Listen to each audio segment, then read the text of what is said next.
the problem is that when you label somebody as a friend, that's a very third dimensional limited perception of putting them in a box. And actually, friendships and connections and love is not something that should be attached to any singular person.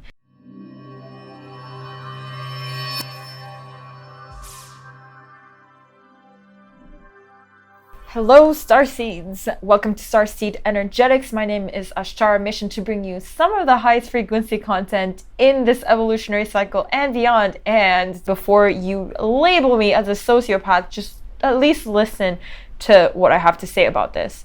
I am currently 29, so I've had my fair share of friendly relationships and acquaintances, business partners, collaborators, etc., etc.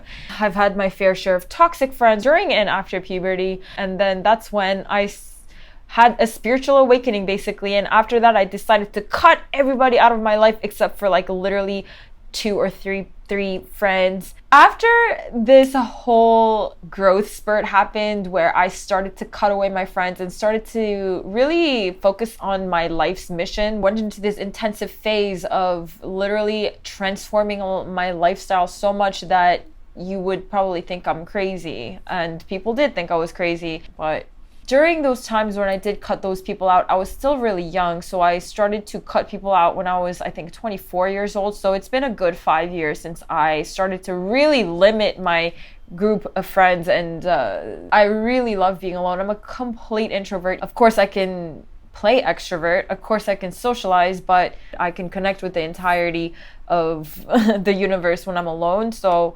I prefer having a lot of alone time in combination with very, very few and minimal but powerful social interaction. But I'm not the kind of person who likes to just hang around people all the time. I've never really thought about what's going to happen after I cut away all my friends. I always thought like, yeah, I'll probably make a lot of new friends later when I'm finished evolving. But the truth of the matter is I'm never finished evolving. I have bigger visions. I have bigger goals. And at one point, I just felt like I was abnormal. Like, is it okay that I'm not having all these friends?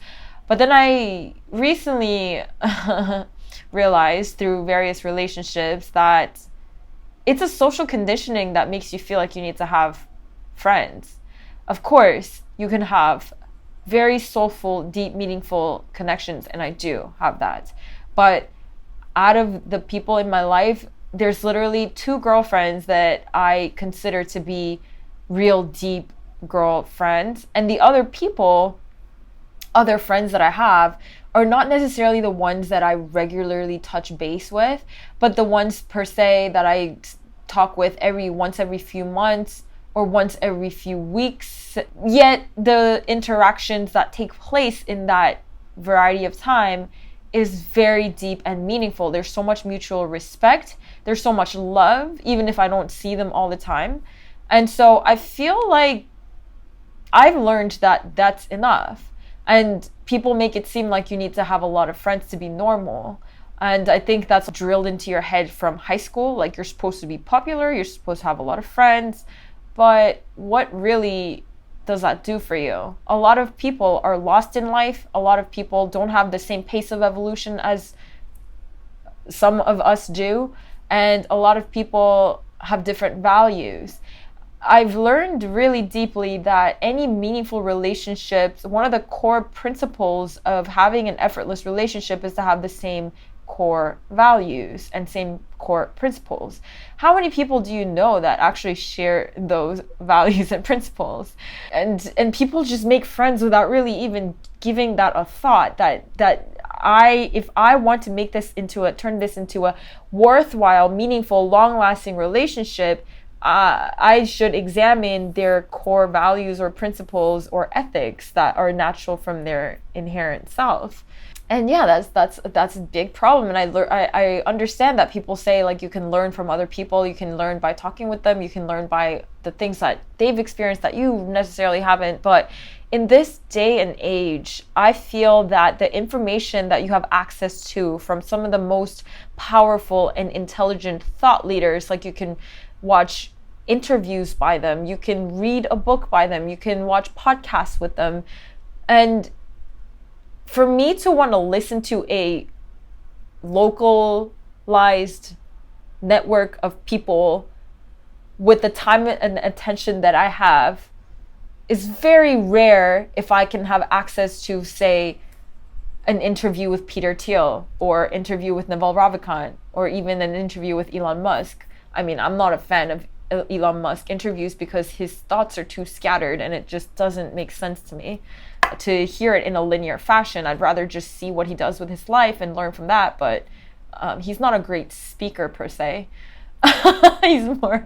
Anyway, yeah, and so I just wanted to put this out there in case you're one of those people who have a big vision for humanity and you work on your goals and you work on yourself and you have meaningful family and you have meaningful couple of friends, but then somehow feel pressured to have more friends. You don't need more friends. I just know that when you are really connected with yourself, the entire universe is a matrix of allies and alliances. The person walking down the street for 1 second can have a deep, meaningful connection with you for that second, or a bird or a cat or anything else for that matter of fact. The problem is that when you label somebody as a friend, that's a very third-dimensional, limited perception of putting them in a box. And actually, friendships and connections and love is not something that should be attached to any singular person. It should only be carefully conjoined with another person's identity if they have a similar pace of evolution as you and if they have this same set of values and principles and vision as you and they're pushing you forward just by their mere presence. Otherwise, it's a very dangerous act to call somebody a friend when you don't even know what their core values are or their vision doesn't align with the bandwidth of where you want to take it. Here's an interesting thing that I also want to bring up is that the theme for the next decade coming up in our world right now, say it's like around 2020, right? I know it's 2021 when I'm posting this, but it's 2020 generally speaking. For the next 10 years, the theme, the energetic and technological and spiritual theme that's happening is decentralization. And you may know, of course, there's blockchain, there's cryptocurrency, which is a form of decentralization. But decentralization is a general principle that's unfolding in our reality. The reason for that is we've been in the densest matrix of reality, the third density, and being super linear, Newtonian physics-based materialization of reality. And that is becoming more quantum and dispersed and less rigid. And so the pattern right now is not necessarily simply entropy, but it's decentralization. And you're going to see that happening with your network. You're going to see that happening with your friends. If you really think about it, the friends that people used to make back in the day are people who were localized somehow in this lottery of geographical space-time. So it's like if you go to the same workplace, if you go to the same school, you have a chance of becoming friends. But that's a very limited draw and pool of people without much of a diversity. And then that completely shifts also when there's this immigration happening all the time between nations and cities. And so this small pool of people that you've by chance stumbled upon, the localization or the centralization of your friendly network doesn't really even make sense anymore, especially when you have social media and internet right now. It's already pushing you towards decentralization. So when you feel like you need to have physical friends all the time and you need to have a few and you need to make plans to see them and catch up with them, it's just a trap, like a 9-to-5 job. What you might see happening is like there's meaningful connections. For instance, I put up YouTube videos. I have a very niche crowd, but the connection that we make here just by frequency and tuning into this bandwidth of frequency is so profound. I believe that it's more profound than some people's close friend from 10 years ago. More and more we come into a timeline where you just focus on your own vertical network, which is like the connection that you have with yourself, the connection that you have with the universe, the source, void, whatever. When everybody walks in complete alignment and live by their complete alignment, you don't need to take years getting to know the other person, because you have this calibration of yourself, like you know yourself. And then you can have literally a 1-hour conversation with somebody else that's completely calibrated, and you just don't need those 3 years of friendship to have a meaningful, deep connection.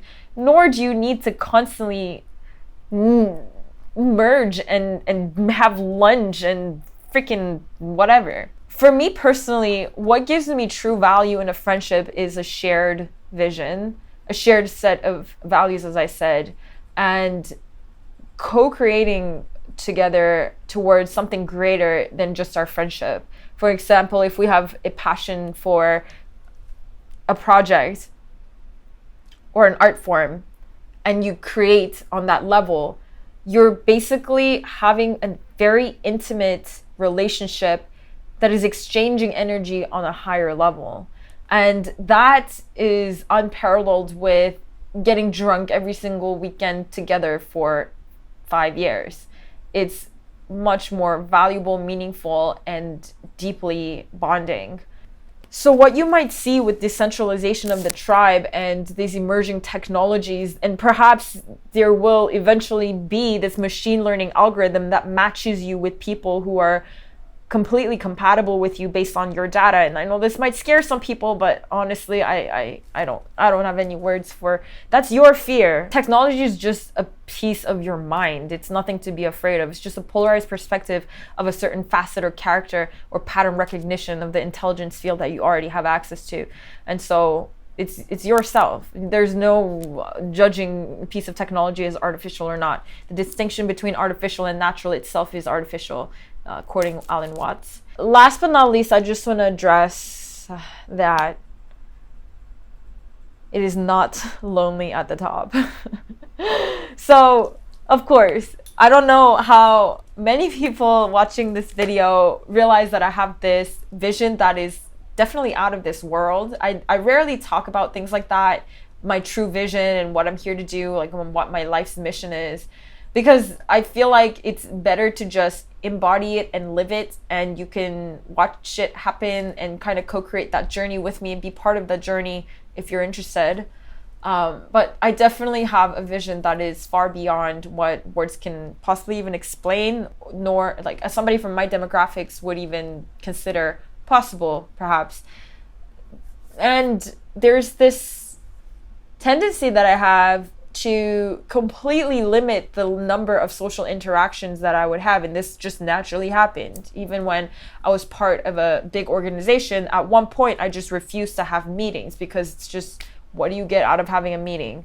What do you get out of having lunch or having tea or coffee with people? Like, unless it's really crucial and that there's like a lot of value to be exchanged from the dynamic, I don't do those kinds of things just to like catch up or whatever. Like, who even are you? Like, every single day that I wake up, or like every single moment that I'm kind of getting more aware of my self-identity, which is a paradox in itself, I'm constantly renewing the level of perception that I have on self and others, and people are constantly changing too. And so every time you meet someone, they're actually like a new complex of being, and same with me. And so it makes very little sense to attach this past version of that person and feel like it's a continuation of that version. And same with me. It's like, I'm not the same person that you knew 5 days ago. Like, how do you know what I've gone through in the 5 days and what kind of new perspectives that I'm holding now? It's just like, I'm not that kind of person who's like super nostalgic, and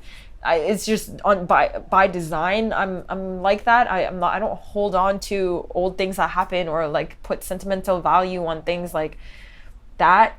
So anyway, what I want to mention is that it's true. When you have a very high vision and standards for where you want to take your life, suddenly there's less people to relate to. But it's not true that it's lonely at the top, because there's a lot of people on the top. There's a whole demographic of population on the top. You can always meet and resonate with people on the top. Maybe the journey there, if you're ascending from this level to go to the top, is the journey is you got to go by yourself. But that's life in general. Even if you are not going to the top, and even if you're just chilling at the bottom, it's still like you're doing it alone. It just seems like you have companionship because you choose to waste time eating lunch with people you feel like you need to maintain a relationship with.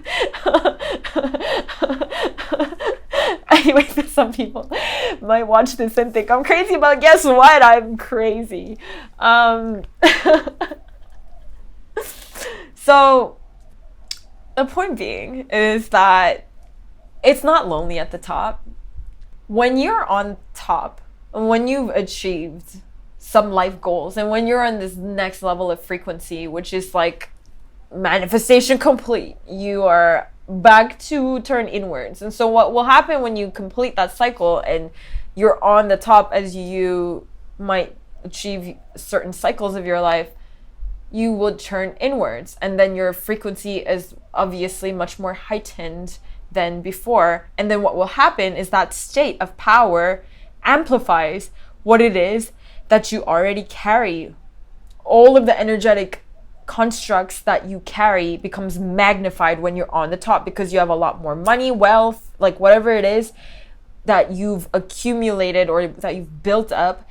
Most of those things are amplifiers of energy. For instance, money is an amplifier of energy. Influence is an amplifier of energy. An enlightened status is an amplifier of energy. So at that space, if you haven't done the work, the inner work of feeling completely fulfilled within and needing some kind of external connection or validation to feel connected, then what would happen is that due to the amount of amplification that you have, due to the wealth or the status or the influence that you've achieved, just feel so much more lonelier if you haven't done the work, because you're amplifying your own energy. And so say you're on top, but you've already done all this inner work to feel completely fulfilled in your beingness, then it's not lonely. So with all of that being addressed, I just wanted to share this in case it might help you. Perhaps some of you are going through the same thing. Just want to thank you so much. If you like this kind of video, please leave me a comment, like the video, and subscribe to my channel if you haven't. And you can find me on Instagram or Patreon, whatever suits your boat for connecting with me further. If you want to connect with me on a decentralized level, like modern beings that we are. And I'll see you guys in the next video. Sending so much love.